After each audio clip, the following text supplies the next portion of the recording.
நான் வேலையை விட்டா எனக்கு சாப்பாடு யார் போடுவாங்க, என் குடும்பத்தை யார் நடத்துவாங்க. சரி, நீங்க உடனே வேலையை விடுங்க, நான் சொல்லல. இப்ப 8 மணி நேரம் வேலைக்கு போயிட்டு இருக்கீங்க.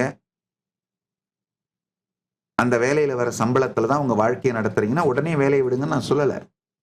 ஆனா இந்த வருஷம் முடியறதுக்குள்ள உங்க வாழ்க்கைக்கு சுகமாகவும் ஆனந்தமாகவும் இனிமையாகவும் எக்ஸைட்டிங்கா உங்களை வச்சிருக்கிற அது மாதிரி செயல்கள் வேலைகள்ல மட்டும்தான் செய்யறதுன்னு முடிவெடுத்துருங்க.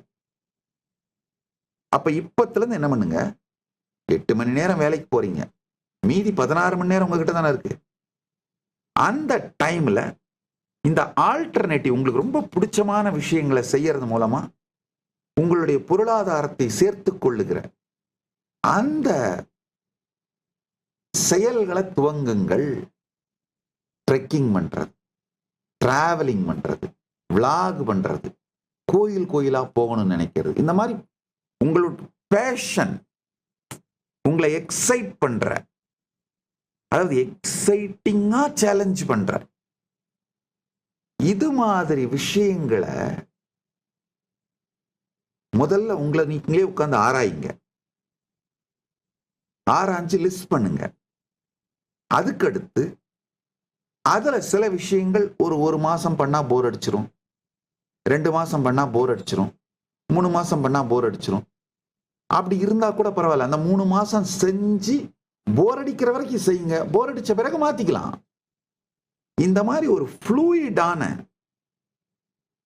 ஒரு சுதந்திரமான லைஃப் ஸ்டைலோட சேர்ந்து பணத்தை சம்பாதித்துக் கொள்ளுகிற சாத்தியங்கள் மிக அதிகமா வந்துருச்சுங்கயா.